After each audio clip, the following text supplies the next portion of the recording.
কর্ম এবং ফল। মানুষের স্বভাব হলো এটাই যে তিনি নিজের প্রত্যেক পরিশ্রমের প্রতিফল প্রার্থনা করেন। বেশিরভাগ সময় এই ফলাফলের চিন্তা করতে করতে, কল্পনা করতে করতে উনি কর্ম করতে থাকেন যে আমি এই কাজটা করলে এই ফল পাবো। সেই সব কল্পনা করতে থাকেন যা না তার হাতে আছে, না আছে অধিকার, আর না আছে নিয়ন্ত্রণ। উনি শুধু নিজের কর্ম করতে পারেন। উনি কি ফল পাবেন তা তার হাতে কখনোই নেই। তাই আপনিও শুধুমাত্র কর্ম করতে থাকুন, ফলের চিন্তা করবেন না। মনে রাখবেন, শিকড় এবং শাখা যেভাবে একে অপরের সাথে জড়িয়ে, সেইভাবেই একে অপরের সাথে জড়িয়ে কর্ম এবং ফল। যেরকম কর্ম আপনি করবেন সেরকম ফল আপনি অবশ্যই পাবেন। তাই এই ফলের আশায় কর্মের সময় কখনোই নষ্ট করবেন না, কারণ যে ব্যক্তি সময় নষ্ট করেন, সময় সেই ব্যক্তিকে অবশ্যই নষ্ট করে দেয়। কর্ম করুন নিঃস্বার্থভাবে, ফলের চিন্তা করবেন না, আর আমার সাথে ভালোবেসে বলুন রাধা রাধা। কর্ম এবং ফল। দেখতে গেলে এই সমস্ত ব্রহ্মাণ্ড এই দুইয়ের মাঝেই স্থির হয়ে আছে। মানুষজন কর্ম করেন ভালো ফল লাভের আশায়, আর ভালো ফল লাভের আশায় উনি এটাই ভুলে যান যে উনি যে কর্ম করছেন তা কি করছেন। আমি বলেছিলাম কর্ম করুন ফলের চিন্তা না করে, কিন্তু কি কর্ম করছেন সেই বিষয়ে ভাবাটাও অত্যন্ত আবশ্যক। নয়তো অনেক সময় আমরা এমন কর্ম করে ফেলি যা না চাইতেও বিষে পরিণত হয়, যা হয়েছে দুঃশাসনের সাথে, দুর্যোধনের সাথে, গুরু দ্রোণের সাথে। একজনের মানসিকতা উচিত ছিল না, একজনের বিবেক উচিত ছিল না, আরেকজন যে পক্ষ নির্বাচন করেছিলেন সেই পক্ষ উচিত ছিল না। আর যা কিছু ওনাদের সাথে হলো, আপনার, আমার, আমাদের সকলের সাথে তা হতে পারে। আমি বলেছিলাম কর্ম করুন, ফলের চিন্তা করবেন না, কিন্তু এই কর্মের বিষয়ে বিচার করে দেখাটাও ততটাই আবশ্যক। দেখুন, কর্ম করার উচিত প্রক্রিয়া ফলের চিন্তা না করা, কিন্তু যদি আপনার কর্ম শুভ হয় তাহলে তার ফলও নিয়তি আপনাকেই দেবে। সর্বদা কর্ম করার সময় এটা ভাবুন যে আপনার এই কর্ম এই সংসারকে, এই সমাজকে, আপনার পরিবারকে, আপনার আশেপাশের মানুষজনকে কোন দিশায় নিয়ে যাবে। যদি এটা সবার জন্য মঙ্গলময় হয় তাহলে কর্ম করতে থাকুন। আর হ্যাঁ, নিশ্চিত রূপে ফলের চিন্তা করবেন না। আসুন আমার সাথে ভালোবেসে বলুন রাধা রাধা।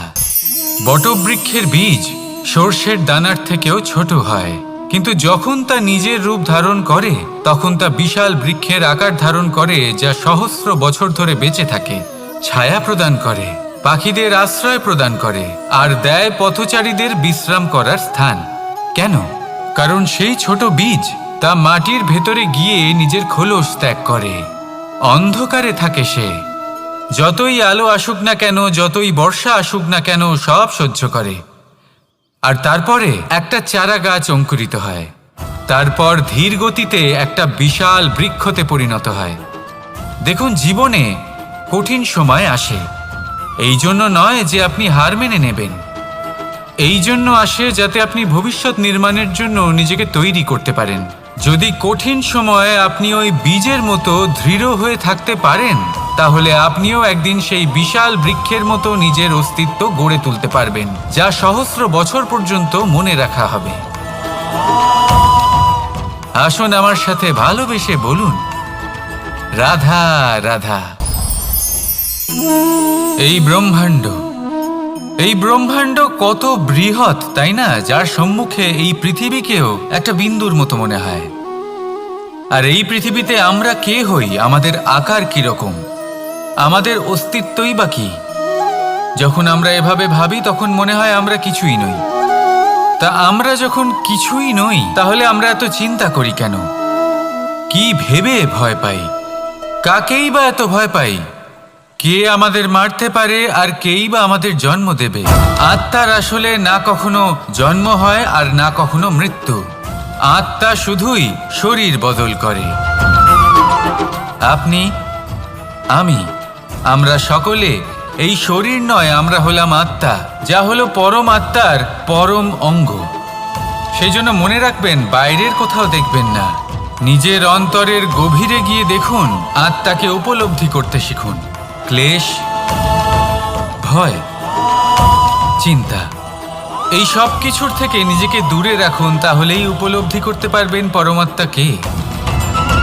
তাহলে আসুন আমার সাথে ভালোবেসে বলুন, রাধা রাধা। পরিবর্তন এই সংসারের শাশ্বত নিয়ম। কোনো রাজা নেই যিনি চিরকাল রাজা থাকেন, কোনো ধনী ব্যক্তি নেই যিনি চিরকাল ধনী থাকবেন। এই সংসারে সূর্যের স্থান নেওয়ার জন্য চন্দ্রিমার আগমন ঘটে। কোনো স্থান যাকে পতিত বলা হয়েছিল সেখানে মহল তৈরি হয়েছে। কোনো স্থান যাকে আজ মলিন বলা হয়েছে কাল সেখানে মন্দিরও স্থাপন হতে পারে। কোনো ঋতু চিরকালের জন্য থাকে না, কখনো সময় চিরকাল একরকম থাকে না।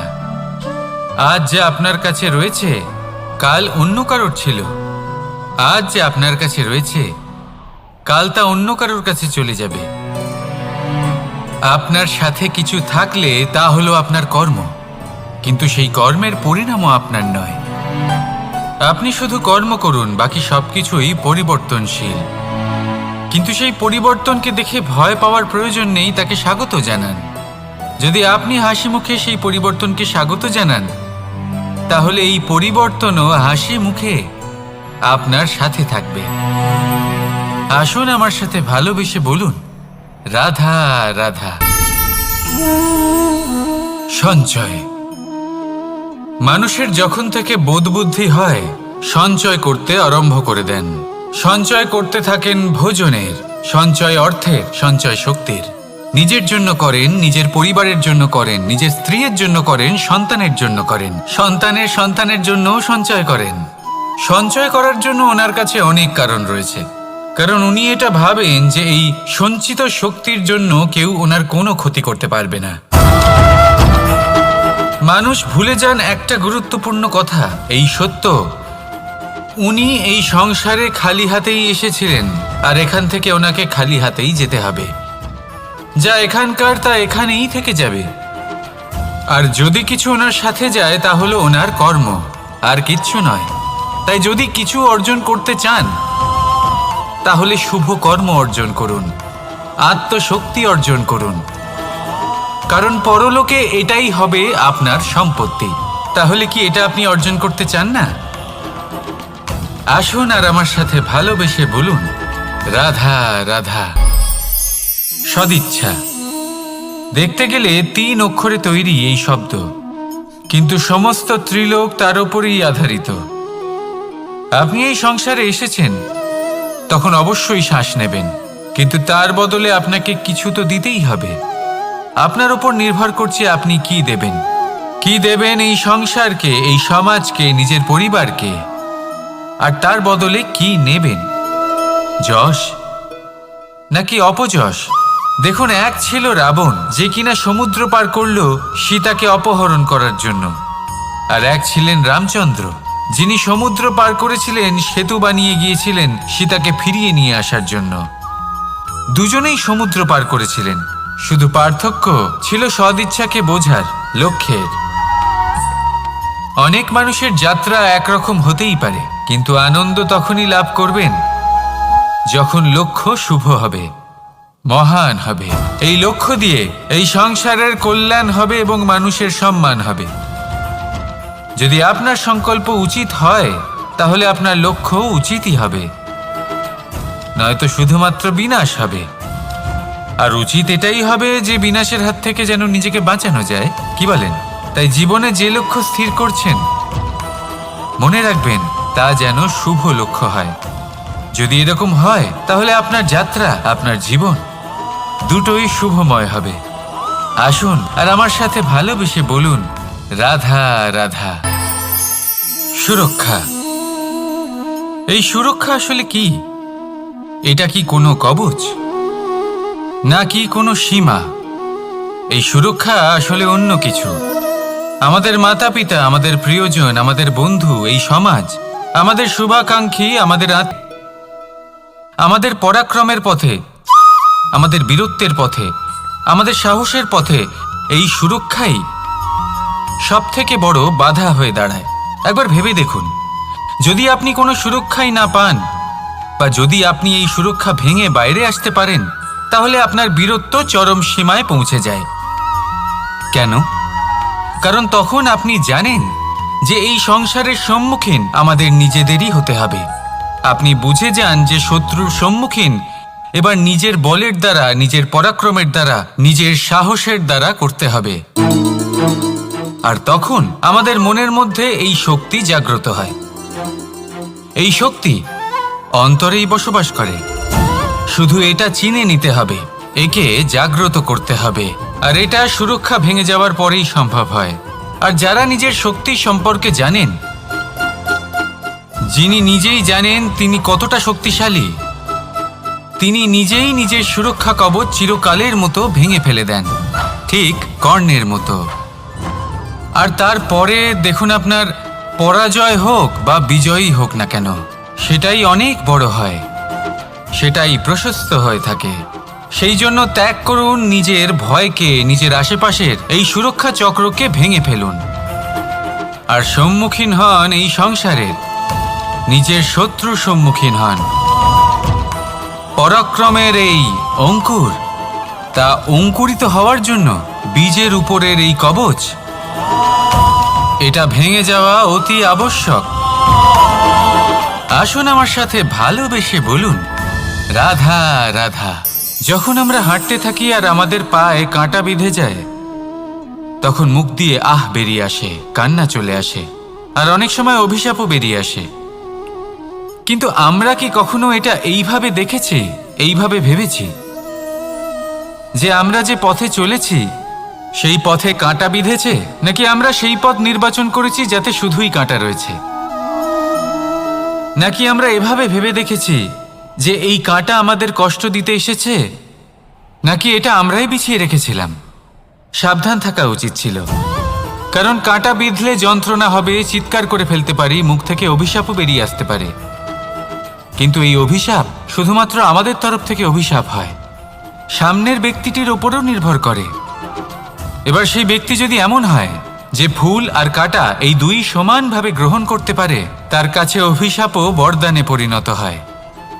শেষ পর্যন্ত ব্যাপারটা দাঁড়ায় ভাবনা, চিন্তা, দৃষ্টিভঙ্গির ওপর। কারণ আপনার এই ভাবনাই সত্যি হয়ে সামনে আসে। সেই জন্য এই ভাবনা, চিন্তা, মানসিকতাকে গুরুত্ব সহকারে দেখবেন। এই বিবেচনা নিয়ে বিবেচনা করতে শিখুন। আমার কথার অর্থ হলো যে জীবনে যখন এরকম কিছু একটা ঘটবে, তখন ভেবে দেখুন যে এরকম কেন হলো। আপনি কি এমন কোনো কর্ম করেছিলেন যার কর্মফল এটা? এমন কোনো কাজ যা অনুচিত ছিল, অসত্য ছিল, যা অভদ্রতার কারণ ছিল? ভেবে দেখা প্রয়োজন। দেখুন, ইচ্ছে হলো আপনার যে আপনি কি করতে চান, ভাবনা আপনার, সত্য আপনার, জীবন আপনার, সিদ্ধান্ত আপনার। আসুন আর আমার সাথে ভালোবেসে বলুন, রাধা রাধা। সময়, এই সময় আসলে কি? এই সময় একটা সরল রেখা তো কখনোই নয়। সময় হলো একটা চক্র, যেখানে এর আদি সেখানেই হলো এর অন্ত, আর যেখানে তা শেষ হয় সেখান থেকেই তার শুরু হয়। এই সময় একটা অত্যন্ত বিচিত্র চিন্তা, বিচিত্র ভাবনা, এ একটা বিচিত্র বস্তু যা কেউ বুঝতে পারেন না। এই সময়ের লীলা, এর কোনো প্রমাণ নেই, কোনো জ্ঞান নেই, কোনো পরিমাপ নেই। শুধু এটুকু আমরা জানতে পারি, যেখানে শেষ হবে সেখান থেকে একটা নতুন সূচনাও হবে। যা আজ আপনার কাছে আছে, কাল অন্য কারোর কাছে যাবে, তারপরে তার কাছ থেকেও অন্য কারোর কাছে যাবে, তারপরে তার থেকেও ছিনিয়ে নেওয়া হবে। এই নিয়তির একজনের কাছ থেকে অন্যজনের কাছে আদান প্রদানের এই সময় হলো আপনার সময়। এই সময়ের সদ্ব্যবহার করুন, এই সময়কে বাঁচুন। আপনাকে শুধু এটাই সুনিশ্চিত করতে হবে যে আপনি কোন পক্ষে আছেন। আর সত্যি বলতে কি, আপনার জীবনের পরিণাম নির্ভর করে আপনার নির্বাচনের ওপর।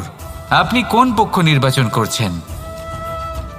তাহলে মনে রাখবেন জীবনে সেই পক্ষই নির্বাচন করবেন যা চয়ন করার পরে আপনি সুখ অনুভব করবেন, আপনি সন্তোষ লাভ করবেন, প্রসন্নতা লাভ করবেন। আর আমি এটাই সুনিশ্চিত করব যে এই পক্ষ যেন শান্তির পক্ষ হয়, এই পক্ষই যেন প্রেমের পক্ষ হয়। তাহলে চিন্তা করবেন না, আর আসুন আমার সাথে ভালোবেসে বলুন রাধা রাধা। দৃষ্টি আর দৃষ্টিভঙ্গি, এই সমগ্র লীলা হলো এই দুইয়ের। বিচিত্র হতে পারে, কিন্তু এটাই সত্যি। এবার আপনাকে একটা উদাহরণ দিয়ে বোঝাই। অনেক সময় আপনি কোনো ব্যক্তিকে এটা বলতে শুনবেন যে আমি আমার নিজের উপরে গর্ব করি, আমি নিজেকে নিয়ে গর্ব করি, আমি খুব ভালোভাবে আমার মা বাবার সেবা করি, ওনাদের আমি সবসময় সুখী রাখি, ওনাদের আমি একটা বাড়ি দিয়েছি, সকল সুখ সুবিধা দিয়েছি, ওনাদের জীবনে প্রত্যেক জিনিস দিয়েছি আর দেব যা তাদের প্রয়োজন।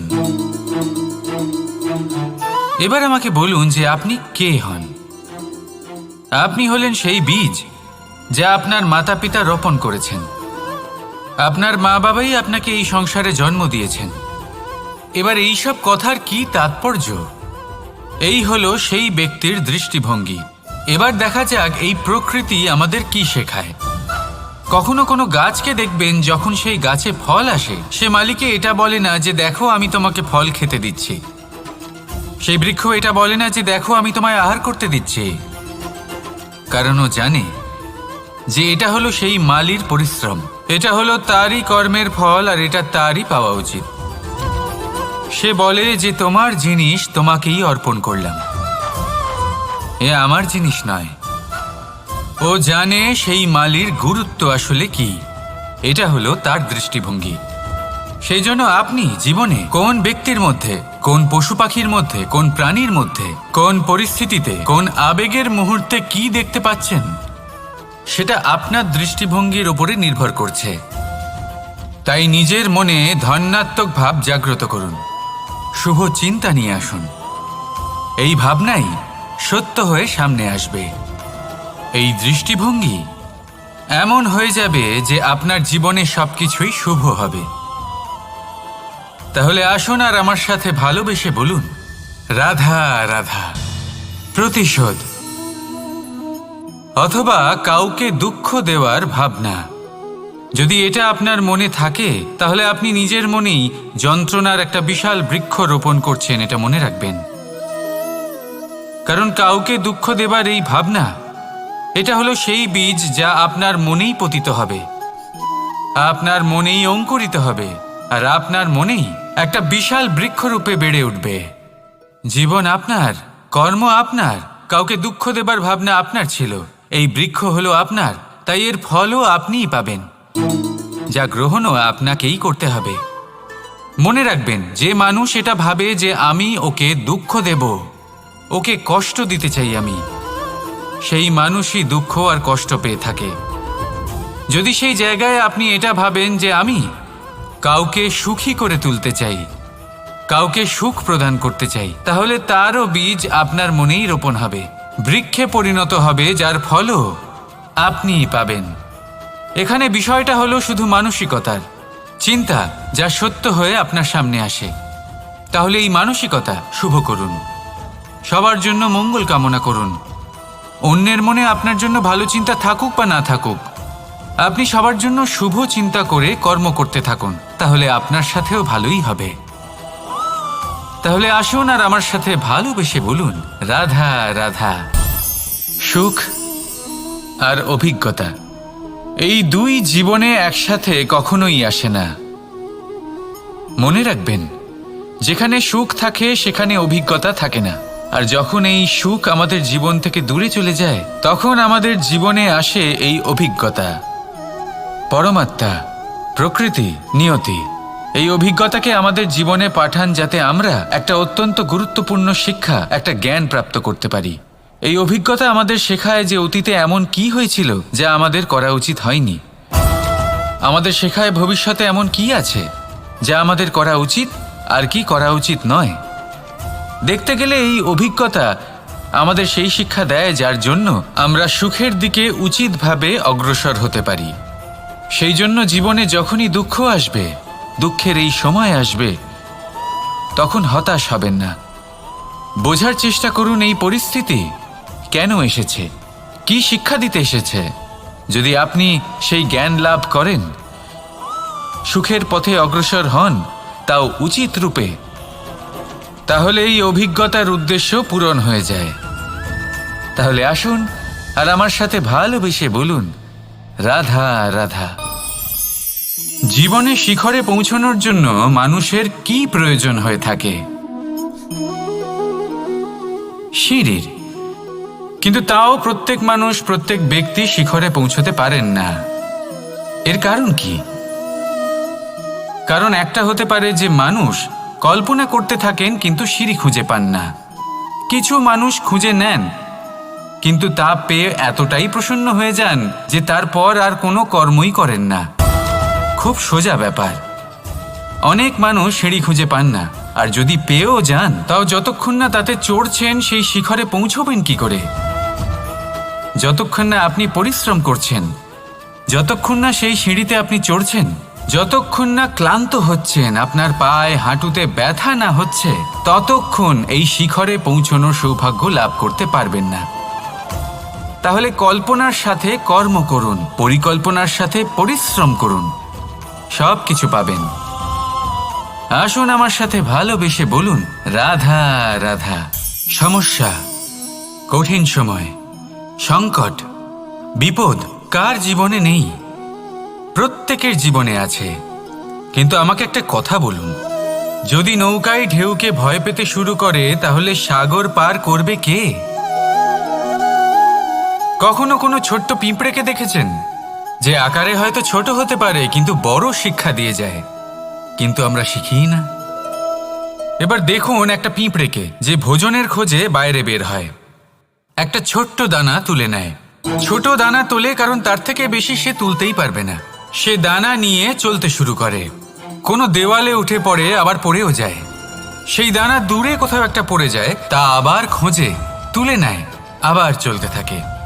পড়ে যায় আবার ওঠে, পড়ে যায় আবার ওঠে। সেই দানাটা রেখে দেয়, আবার বেরিয়ে পড়ে ভোজনের খোঁজে। পরিশ্রম করতে থাকে কিন্তু হার মানে না। এই শিক্ষাই তো আমাদের প্রাপ্ত করতে হবে। নিরন্তর পরিশ্রম আর নির্ভীক হয়ে কর্ম করে যেতে হবে। এটাই হলো সাফল্যের মাধ্যম, এটাই হলো জয়ের মন্ত্র, অচ্যুত অজয় অস্ত্র। তাহলে আসুন আর আমার সাথে ভালোবেসে বলুন, রাধা রাধা। আমরা সকলে চাই আমাদের জীবনে সাফল্য আসুক। আমরা চাই যে এই সংসারে আমাদের খ্যাতি ছড়িয়ে পড়ুক। আমরা চাই যেন আমরা আলোচিত হই। কিন্তু শুধু চাইলেই কি যায় আসে? যদি এই সংসারে আলোচিত হতে হয় তাহলে পরিচিত হতে হবে পরিশ্রমের দ্বারা। যতক্ষণ না আপনারা পরিশ্রমের সাথে পরিচিত হবেন, সাফল্যের সাথে পরিচিত হবেন না। সংঘর্ষ করতে হবে প্রতিদিন, প্রতি বছর। জীবনের সব পরিস্থিতিতেই হয়তো নতুন নতুন বাধা আসবে, নতুন নতুন বিঘ্ন ঘটবে। কিন্তু এটা আবশ্যক নয় যে সমস্ত বিঘ্ন বিনাশের জন্য আসবে। কিছু বিঘ্ন আপনার পথ প্রশস্ত করার জন্য আসবে, আপনার পথ পরিষ্কার করার জন্য আসবে। যদি আপনাকে উদাহরণ দিই, যখন বন্যা আসে, বাড়ি ঘর ভেসে যায়, তখন আমরা হতাশ হয়ে পড়ি, আমরা দুঃখী হয়ে পড়ি। কিন্তু সেই বন্যাই আমাদের সেই ধরিত্রীকে এত উর্বর করে তোলে যে সেই উর্বর অংশ কাজে লাগিয়ে আমরা সেরকম আরও 10টা বাড়ি বানাতে পারি। তাহলে ধন্যাত্মক থাকুন আর যে কোনো সংঘর্ষের জন্য প্রস্তুত থাকুন। জীবনে অনেক দূর যেতে পারবেন। তাহলে আসুন আমার সাথে ভালোবেসে বলুন, রাধা রাধা। জীবনে কখনো কখনো আমরা সেই পরিস্থিতিতে ফেসে যাই যখন আমাদের মনে হয় যে আমাদের নতুন কিছু একটা করতে হবে, কিন্তু আমরা করতে পারি না। কারণ কোথাও না কোথাও আমরা রীতির দ্বারা আবদ্ধ, আর আমরা সেই রীতি ভাঙতে চাই না। কেবল একটাই প্রশ্ন আসে মনে, আশেপাশের মানুষ কি বলবে, আশেপাশের মানুষ কি ভাববে। আপনাকে একটা প্রশ্ন করি, কারা এই মানুষজন? আপনার জন্মের সময় এই মানুষজন কোথায় ছিলেন? যখন আপনি কোনো সমস্যায় পড়েন তখন এই মানুষজন কোথায় থাকেন?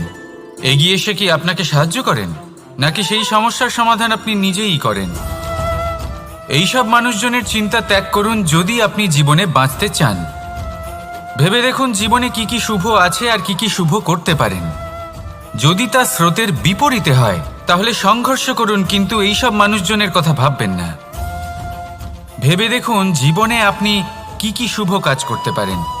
এটা ভাবুন যে আপনি কখনো এমন কোনো কাজ করে ফেলেননি তো যার জন্য কারোর হৃদয় আহত হয়েছে।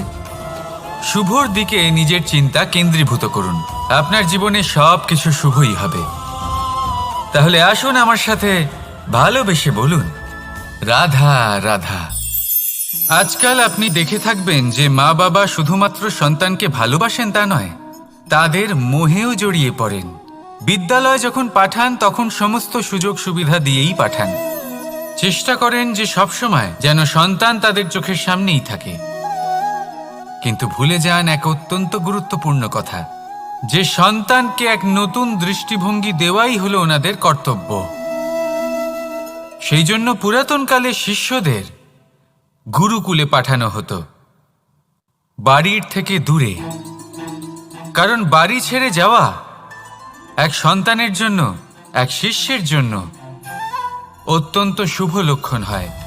যখন সে বাড়ির থেকে দূরে, গৃহস্থের থেকে দূরে থাকবে, তখন এই সংসারকে সে এক নতুন দৃষ্টিভঙ্গি দিয়ে দেখবে, পরখ করবে, বুঝতে পারবে, আর সবকিছু নিজে থেকেই শিখে যাবে কখন আক্রমণ করতে হয়, কখন পিছু হটতে হয়, কিভাবে এই সংসারের সম্মুখীন হতে হয়। আর এটা আপনার দৃষ্টি ওকে শেখাতে পারবে না, ওর অভিজ্ঞতা ওকে শেখাতে পারবে। তাই মনে রাখবেন, যদি আপনি চান যে আপনার সন্তানের বিকাশ হোক, তাহলে অনেক সময় ওকে নিজের থেকে দূরে নিয়ে যেতে হয়। যদি মোহে আবদ্ধ থাকেন তাহলে ওর বিকাশ কখনোই হবে না। তাহলে আসুন আমার সাথে ভালোবেসে বলুন, রাধা রাধা। কখনো কখনো মানুষ মনে করেন যে সে নিজেই সব থেকে বেশি শক্তিশালী, তিনি হলেন জ্ঞানী। দেখুন, এটা ভালো ব্যাপার যে আপনার মধ্যে শক্তি আছে, জ্ঞান আছে, আর এটা শুধু আপনার জন্য নয়, এই সমস্ত সমাজের জন্য, দেশের জন্য, সমগ্র পৃথিবীর জন্য অত্যন্ত আবশ্যক। কিন্তু এই কথাটাও বোঝা অত্যন্ত আবশ্যক যে এই জ্ঞান যেন কখনো অহংকার না হয়ে ওঠে।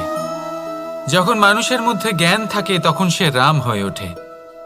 রাম, যিনি সমুদ্রের বুকে সেতু বানিয়েছিলেন, বানর সেনার দ্বারা রাক্ষস রাজকে পরাজিত করেছিলেন, আর চিরকালের জন্য সবার কাছে আদর্শ হয়ে উঠেছিলেন। আর যদি মানুষের মনে অহংকার জন্মায় তাহলে সে রাবণ হয়ে ওঠে। দেশে বিদেশে যতই খ্যাতি থাকুক না কেন, সে রাক্ষস হয়ে ওঠে, নিজের সাথে সাথে সমস্ত কুলের বিনাশ করে বসে। এবার জ্ঞান নাকি অহংকার, আপনার কি চাই সেই সিদ্ধান্ত আপনার, আর আপনার এই সিদ্ধান্তই নিশ্চিত করবে যে আপনার কর্ম কি হবে, আর আপনার এই কর্মই নিশ্চিত করে দেবে আপনার প্রারব্ধ কি হবে। তাহলে শুভ কর্ম করুন আর আমার সাথে ভালোবেসে বলুন, রাধা রাধা।